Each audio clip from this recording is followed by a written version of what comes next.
वाचन दिन doctor SR. Ranganathan यांच्या जन्मामुळे हा वाचन दिन सर्व जगाला हा दिलेला आहे। आता एस.आर. रंगनाथन जगातल्या दुसऱ्या कोणत्याही देशातले नाहीये।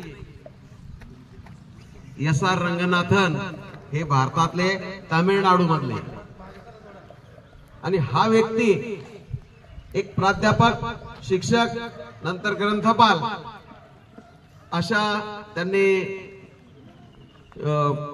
काम केलेलं आहे। त्यांचा शोध मी ज्यावेळेस ग्रंथपालचा कोर्स केलेला होता त्यावेळेस मला त्या ग्रंथालयाच्या वर्गीकरण पद्धती हा एक विषय होता। दशांश वर्गीकरण पद्धत आणि दुसरी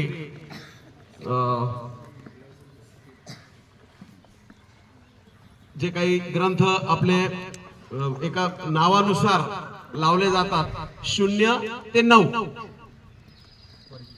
ती वर्गीकरणाची पद्धत होती मेलविल ड्यूई यांची आणि एस.आर. रंगनाथन यांची पद्धती होती अ ब क ड वर्णानुक्रमे आपले ग्रंथ लावण्याची। पण या व्यक्तीनं हे महान काम केलेलं आहे आणि म्हणून आज त्यांचा जन्मदिवस हा वाचन दिन म्हणून आहे। त्यामुळं ते काम, त्या कार्याची पावती या वाचन दिनाच्या निमित्त त्यांना मिळवून देण्याचे काम आपल्या ग्रंथालयाचे ग्रंथपाल यांनी ते केलेलं आहे। त्यामुळं प्रथम ग्रंथपालांचे कौतुक। आता या ठिकाणी मला जे काही पुस्तक हातात वाचायला दिलं होतं त्यांनी, जसे तुमच्या हातात पुस्तक वाचायला मिळालेले, त्या वाचायला दिलेल्या पुस्तकाचं शीर्षक होतं स्वातंत्र्य समर। पुस्तक वाचत असताना आपण काय बघायला पाहिजे ते याच्यातून सांगतोय। हा पुस्तक आपल्या हातात आहे, त्याचं शीर्षक आपल्याला माहित पाहिजे की आपण काय पुस्तक वाचलं। स्वातंत्र्य समर नावाचं पुस्तक होतं आणि विनायक दामोदर सावरकर हे त्या पुस्तकाचे लेखक होते। हे पुस्तक अगोदरही मी वाचलेलं होतं। या ठिकाणी त्याची आवृत्ती 2012 ची माझ्या हातात पडली आणि मी ते पुस्तक बघितलं, त्याचा सारांश त्या ठिकाणी मी बघितला की 1857 ची लढाई आपल्या देशानं का हारली थोडीशी। कदाचित आपल्याला 1857 ला स्वातंत्र्य मिळालं असतं, जे स्वातंत्र्य आम्हाला 1947 ला प्राप्त झालेलं आहे। त्या पुस्तकात सारांश होता की उठाव एकाच वेळेस घडला नाही। आज या राज्यात, उद्या त्या संस्थानात, परवा त्या ठिकाणी, तेरवा त्या ठिकाणी, 15 दिवसांनी इथं, अजून 15 दिवसांनी तिथं। हे एक कारण की उठाव एकाच वेळेस घडला नाही। एकाच दिवशी जर उठाव घडला असता आपल्या पूर्ण देशात तर त्याच दिवशी आपल्याला स्वातंत्र्य 1857 लाच मिळालं असतं। त्या कारणाचं स्पष्टीकरण इतिहासाचे विद्यार्थ्यांनी लक्ष द्यायचे। 10वी 12वीच्या विद्यार्थ्यांना कारण स्पष्ट करा, तर ते कारण आहे। अजून काय की आमच्याकडल्या ज्या काही युद्धाच्या नीती होत्या त्या युद्धाच्या नीती थोड्याशा आमच्या जुनाट होत्या आणि इंग्रजांची जी पद्धती होती ती बंदुकीनं लढायचे, आमच्या तलवारीच्या लढाया होत्या। ते एक कारण।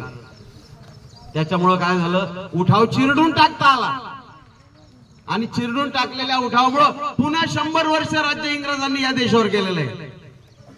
लक्षात घ्या, थोडस कारण आमचं जर संशोधन असलं असतं, आमच्याकडे चांगली शस्त्रास्त्र असती आणि जर आमचा उठाव एकाच दिवशी जर झाला असता तर कदाचित आम्हाला 1857 ला स्वातंत्र्य मिळालं असतं। दुसरं कारण।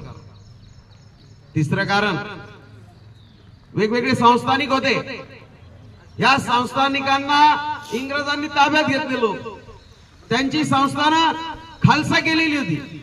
त्यांच्या संस्थानाचे जे काही वारसा हक्क होते ते पूर्णतः संपुष्टात आणले होते।